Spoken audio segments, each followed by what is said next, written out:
I haven't walked this track in a while.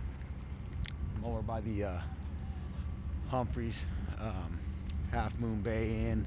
Last time I was here, I spent the weekend with Mrs. Thompson, right? And I realized something that morning when I was going through my morning process. This was a couple of years ago, and I was walking this track, and I realized that I had failed her from jump. You know, the night we got married, and at our reception, it was more important for me to get faded and party that way than it was for me to be an upstanding man. She drove us home that night. I realized from that morning in my process, that I set the stage for my marriage in such a wrong way that there's no way she really could have trusted me. I know deep down inside she always realized that she had married a loser. I failed so many people before, and I just got over that. I'm tired of those regrets having haunted me.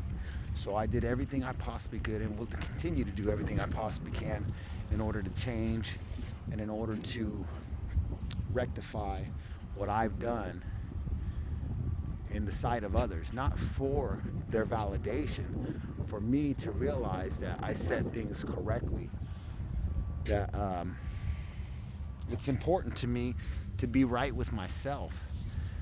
If they don't accept the change, that's not for me to be concerned with.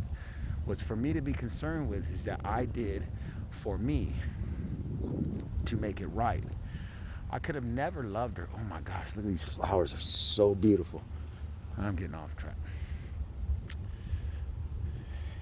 I could never love another that was correctly because I didn't know how to love myself. That's just truth. I was broken.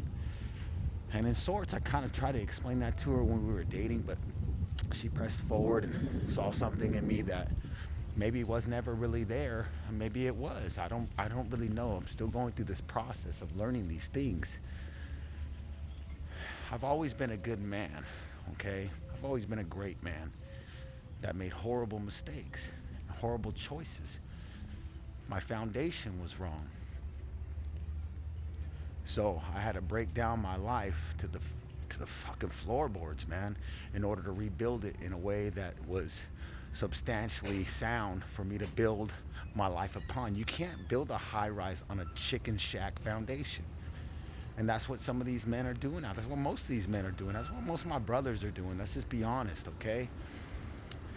You put yourself before your family in a selfish way, not in a righteous way. You don't build yourself. You give yourself whatever you want instead of whatever you need and whatever they need. It's a horrible life. It's torture. It's torture of the soul. I really look to avoid that in my coaching. I really look to avoid that in somebody else. I'm grateful that people have their own pain and their own problems. They need it. But if I can help them avoid it from junk, that's why I work with young men. That's why I have a mentorship program. To teach them honesty of self first and to recognize the shit examples they've been given in this world. I had to realize even my morality was handed down to me.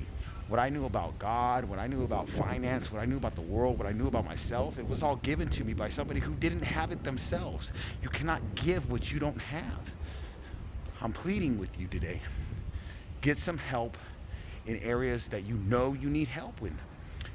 Reach out to somebody that's going to care about you truly because they've learned to care about themselves.